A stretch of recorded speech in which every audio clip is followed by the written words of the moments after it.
let's just highlight some of the aspects for this question on variable acceleration. Previously, you've done differentiation and integration on your Pure 1 course. And so we'll be looking at it from a displacement to velocity to acceleration and the changes that happen in these situations. So there's a difference in the average at different points, perhaps along a path or when an object is in motion.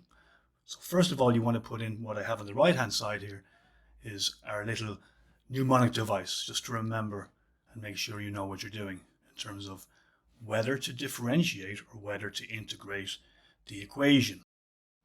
We have been given an equation for velocity, so for our first part A, we have to verify if the particle is returned to the origin. So as I'm writing here, you can see that we should use the distance. So we're going from velocity to displacement, so v to s, so we're differentiating. And from that we get 0, so we know that it returned when we substitute in t is equal to 2. Of course, c is 0 as well. So that's part A. Part B, we were given a value of v is equal to 0. So let's take our equation for velocity.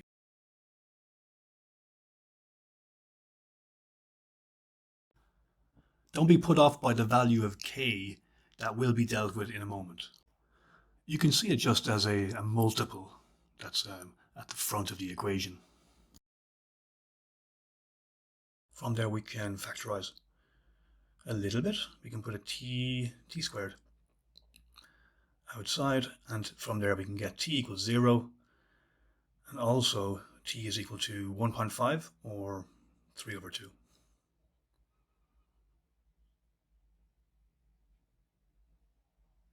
So now we have a different time for when the acceleration of the particle was minus 13.5 meters per second. And we're looking for a positive value, as it says. So now, doing acceleration,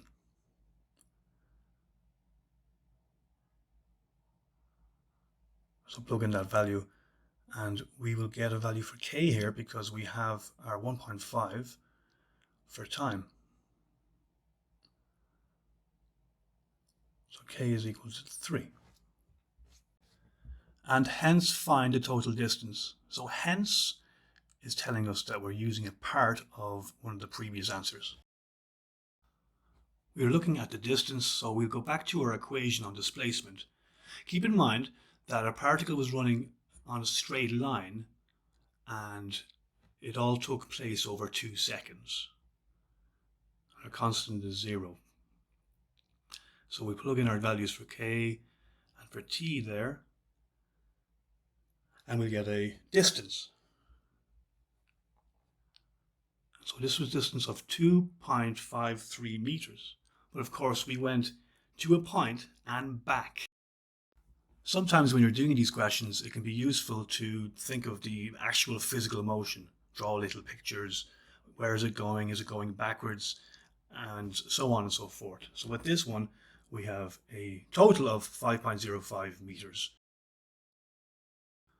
Once again, I'm going to highlight any details on this question that may be important. And just one note is that this is question 7. So this was the last question on the paper. So it might be a little bit more difficult than usual, which of course is good.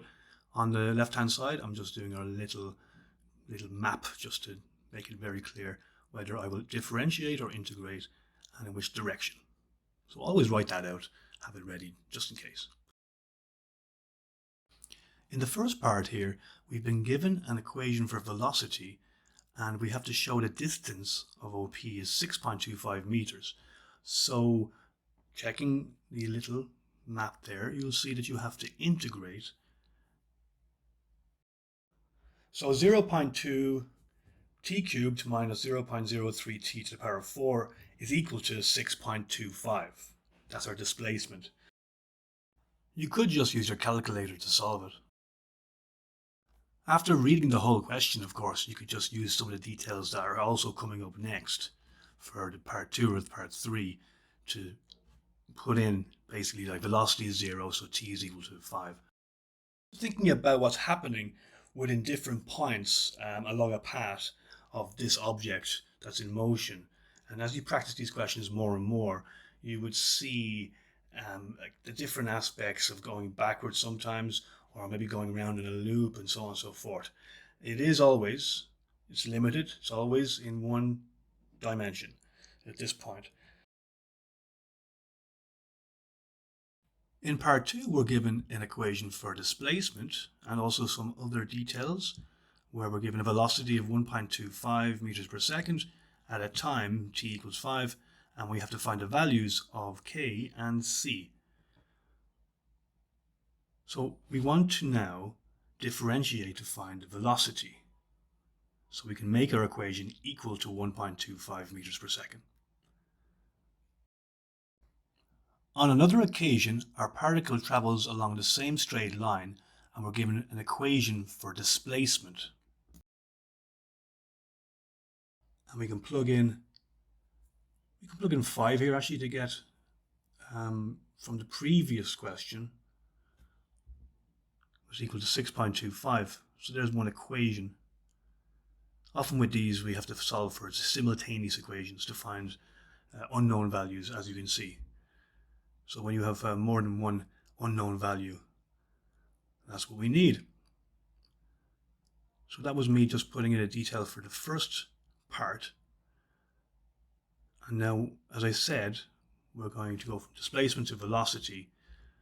So we'll differentiate the 3kt squared plus 5ct to the power of 4. And plug in those details. And again, time was 5. And then we've created our second equation. Let's see, do we have to simplify it? We have the same value for c, so it's not too difficult actually. So solving it simultaneously, we have the same sign. So subtract, so we get 50k is equal to 5. So k is equal to 0.1. And substitute k into one of our equations and you'll get c. So that's part 2. And in part 3 we have to find acceleration of the particle at time 5 seconds. So again, thinking about what we're doing, SVA, we had velocity, we have displacement, and now we're going to acceleration. So do we differentiate again? I think so. So 6kt plus 20ct cubed. And we have those values already, so we can plug in our 0.1 for k. Time is 5 seconds, and c was minus 0.002. And our final answer then, A, acceleration is equal to minus 2 meters per second per second.